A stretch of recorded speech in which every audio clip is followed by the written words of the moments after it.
Aunty இன்னைக்கு என்ன பண்ண போறீங்க? இன்னைக்கு வந்து உருளைக்கிழங்கு வந்துட்டு பூரி மசாலா செய்ய போகிறோம். சூப்பரே. ஓகேவா? அதுக்கு வந்து தேவையான வந்து எண்ணெய் ஊற்றிக்கலாம். நெக்ஸ்ட் எண்ணெய் நல்லா வந்துட்டு காயட்டும். காஞ்ச பிறகு கடலைப்பருப்புலாம் போடலாம். எண்ணெய் வந்து காஞ்சிச்சா? காய்ந்து விட்டது. பார்த்தீங்கன்னா கடலைப்பருப்பு.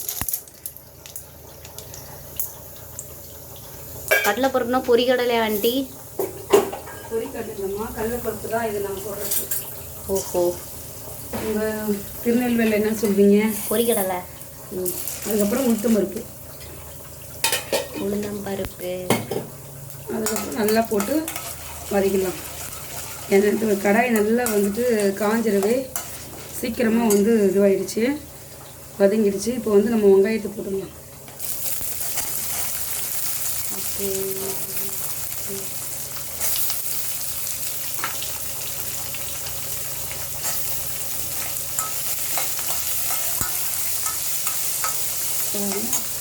இப்போ வந்து நம்ம வந்து கறிவேப்பிலை போட்டுக்கலாம். ஏன்னா முதலே போட்டால் வந்து தெளிக்கும். அதுக்கப்புறம் பச்சை மிளகா எல்லாத்தையும் போட்டுக்கலாம். அவ்வளோதான்.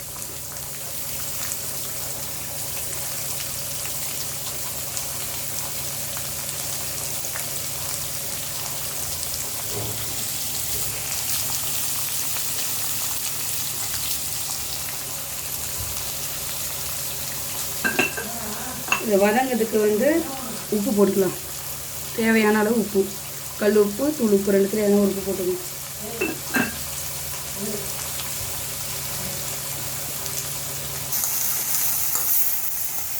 பாருங்க, நல்லா வந்துட்டு வெந்து வரணும். ஓகேவா? செவந்து வரும்.